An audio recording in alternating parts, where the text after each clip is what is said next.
অবশেষে সত্যি হচ্ছে প্রার্থনা। আনুষ্ঠানিকভাবে জাতীয় ফুটবল দলের স্কোয়াডে এলো হামজা চৌধুরীর নাম।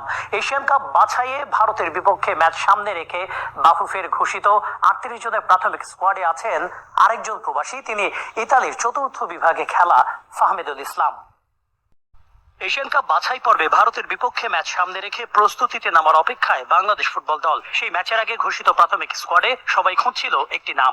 38 জনের লম্বা তালিকায় সেই নাম খুঁজে পেতে খুব একটা কষ্ট করতে হয়নি। তিনি আর কেউ নন, হামজা চৌধুরী।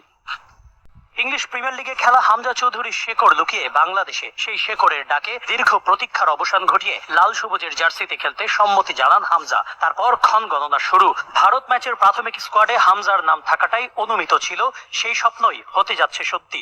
ভারত ম্যাচের আগে সৌদি আরবের তাইফে কন্ডিশনিং ক্যাম্পে যোগ দিতে পারবেন না হামজা, তবে দল ঢাকায় ফেরার পর যোগ দিবেন এই ব্রিটেন প্রবাসী ফুটবলার। সবকিছু ঠিক থাকলে গ্র্যান্ড রিসেপশনের পর ধরবেন শিলংয়ের ফ্লাইট। তবে প্রাথমিক স্কোয়াডে হামজা ছাড়াও দৃষ্টি কেড়েছে আরেকটি নাম, তিনি ফাহমিদুল ইসলাম। ইতালি প্রবাসী এই 18 বছর বয়সী ফুটবলার